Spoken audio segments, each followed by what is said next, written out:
Good morning. Good Wednesday morning. Today is Wednesday, September 9th, 2020. So we're 3/4 of the way through the year, almost. Anyway, almost. That's a good way to look at it, right? We're almost through this year. And what a year it's been. Um, so much going on all over the place. Yes, it's 10 o'clock. Normally I do this at 8:30 on Wednesdays, but today I'm doing it at 10 because we had a doctor's appointment to go to this morning.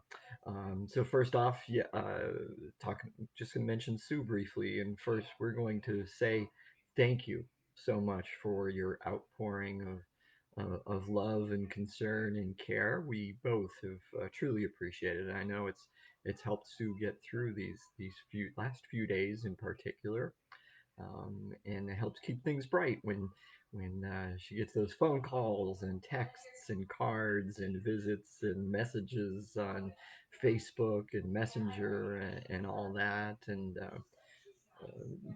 food and things that have been coming and just letting us know that you're thinking about her and praying for her has been wonderful, and we both from the bottom of our hearts truly appreciate each and every one of you, and thank you for that. So yeah, she did have a doctor's visit this morning, follow up to her surgery, and so far things are going very well. It is by no means the end of the road. She's got at least 6 to 8 weeks of recovery, probably even longer than that, uh, to fully heal and get back to some semblance of normal, or actually better than normal. We are hoping and praying for, that's for sure. So anyway, thank you again. Thank you again. Um, in case I didn't say it already, I don't think I did. I'm Brian. I'm the pastor at Christ UMC. So, and thank you for joining me this morning, or whatever time it is you're spending some time out of your busy lives to listen in to what I have might have to say to you today. Uh, Announcements, yes, Sunday worship. Again, I won't be there this Sunday, and like I am taking some time off to be with Sue. So Dave will be continuing our series on prayer, and I think this week is where he's going to be looking at the where of prayer. I think I might be losing track there. I know that next week, the following week, the 20th, I'll be talking about the how of prayer. But I'm pretty sure he's doing the where. So that's where that is. Um, and next week, the Tuesday and Wednesday, mission team will be at New Hope homeless shelter. On Tuesday to scrape and sand and prep, and then on Wednesday to actually do painting. So if you wanted to help out in any way, I know people were going to say, well, I can't paint or I can't scrape, I can't get on a ladder, I'm afraid of heights and all that kind of stuff. There are more ways to help than just through some physical work that day. Cindy probably would like some folks to perhaps make some food, some sandwiches, or something like that to make sure whoever is working, doing the physical part of the work, is fed and hydrated and all that kind of stuff. So reach out to Cindy, and she'll find something for you to do, some way for you to participate and help in this mission project. And if you don't have her contact information, you can just call Bev at the office, or reach out to me, and we'll get you in touch with her. Okay, wonderful. So today's devotional. Again, what I've done the last couple weeks is use the my daily verse, just the Bible verse from my YouVersion app, what the verse for today is, and go with something from there. So just do a little reflection on it. And so bear with me, but that's what we're going to do again today. I've enjoyed the challenge, and I hope you've benefited from what I've had to say about it. So today's verses, actually, there's two verses, comes from Psalm 139, verses 23 and 24. Okay, Psalm 139, 23 and 24, which read, examine me, God, look at my heart, put me to the test, know my anxious thoughts. Look to see if there is any idolatrous way in me, then lead me on the eternal path. Wonderful words, wonderful words. So this comes from Psalm 139, which is a beautiful paean to God.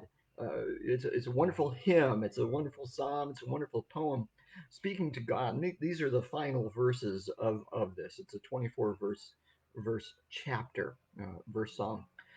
And through most of the psalm, the author, the psalmist, has been praising God and speaking of how God knows this person, how God knows them intimately. Intimately. The psalmist says, "There's nothing about me you don't know, and I can't get away from wherever you are." Oh, beautiful. If I flew to the far edge of the earth, remember, this is a time when they thought the earth was flat and it only went so far. Even there, God, that's not far enough. You'd see me. And if I went to Sheol, to the place of the dead, to the pit, even there, that's not far enough away. You would still be able to see me. And if I tried to hide myself in the darkest dark, the darkest, deepest night, you'd still be able to see me because night is as bright as day to you.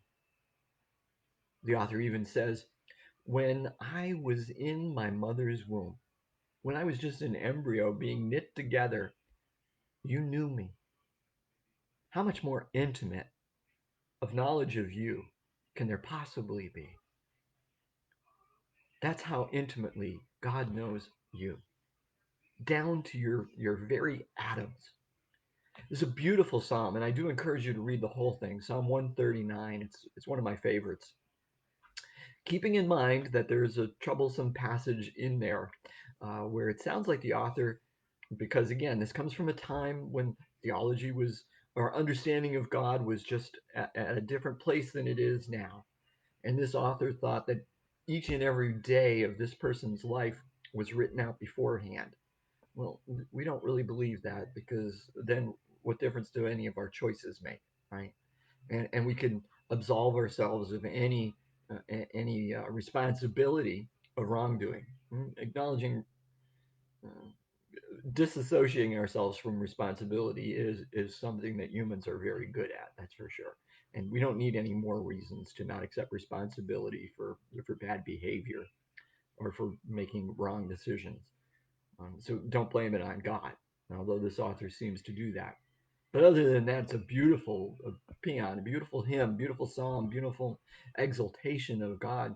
And it speaks that hopeful message of how much God knows you and me.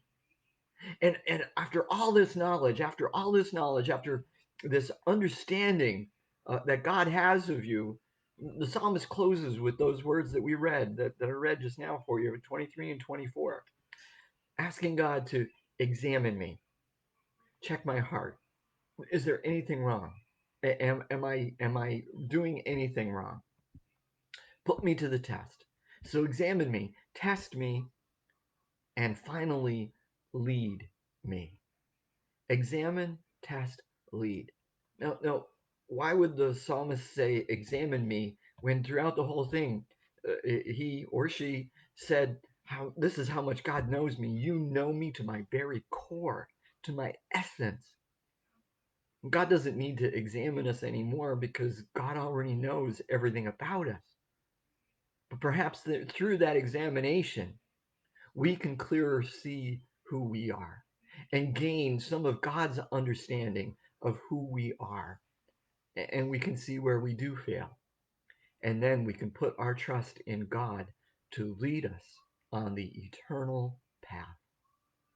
So, friends, I hope you see some hope in this message, the hope of how much God knows you and how much God loves you and how close God is to you today and every day of your lives. Thank you for spending some time with me today, and have a blessed one.